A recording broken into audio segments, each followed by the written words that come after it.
to treat him like such a child.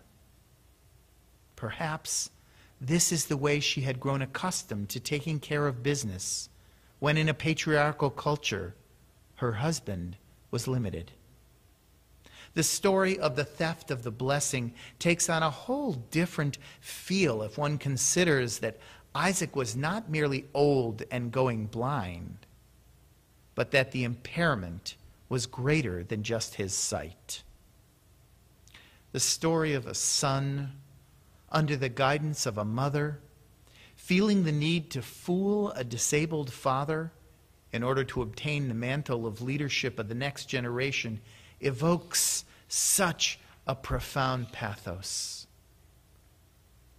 It is no longer so challenging to understand why Isaac doesn't comprehend what's going on. When Jacob makes off with the inheritance and Esau returns and asks for the blessing, the scene is even more heartbreaking. In Genesis 27:32, Isaac asks, "Who are you?"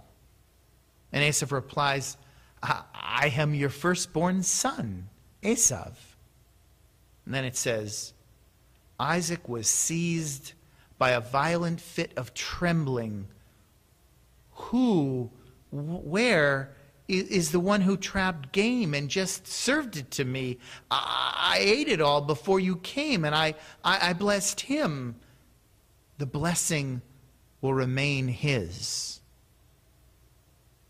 After Esau lets out a wounded howl from the depths of his soul and pleads for his own blessing, the confused Isaac replies, what can I do for you, my son? And yet, he finds a way to console his bereft son and offers him a blessing as well. So why have I subjected you to this challenging interpretive path?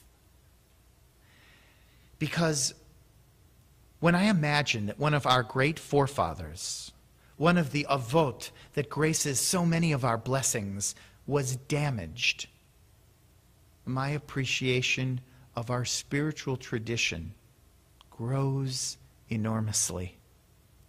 You see, it's easy to have role models like Abraham and Jacob, but Isaac is a whole different kind of role model.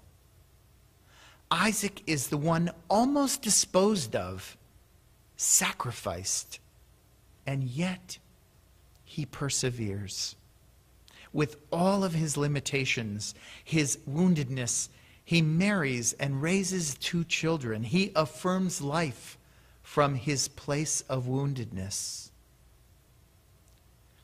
Maybe this is why he loves Esau so much.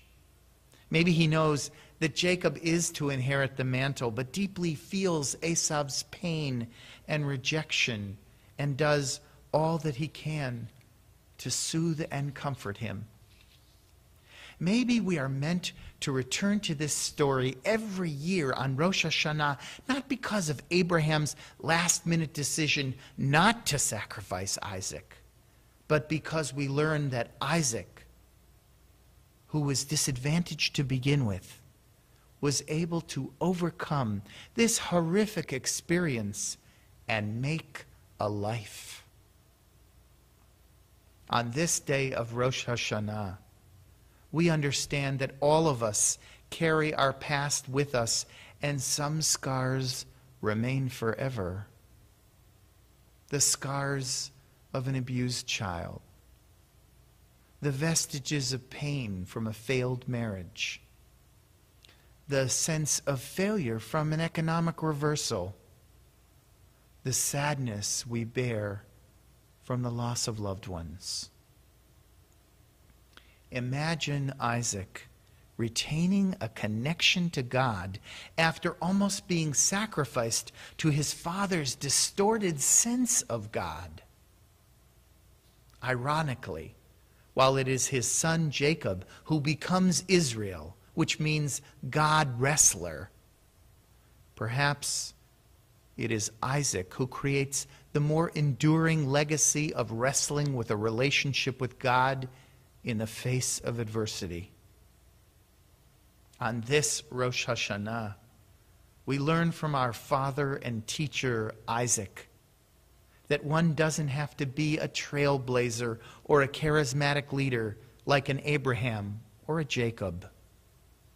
Our most precious contributions can be simply going on after tragedy, living with our childhood scars without allowing them to overcome us, imparting sacred values to our children by setting an example with our own lives.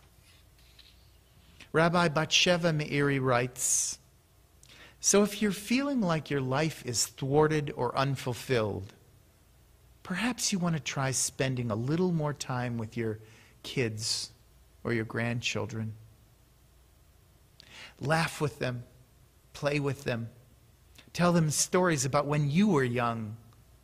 Tell them why you are the person you are.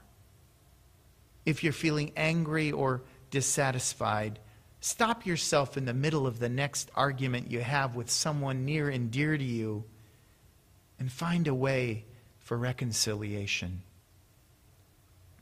If you're feeling empty, visit a neighbor or friend who's been sick.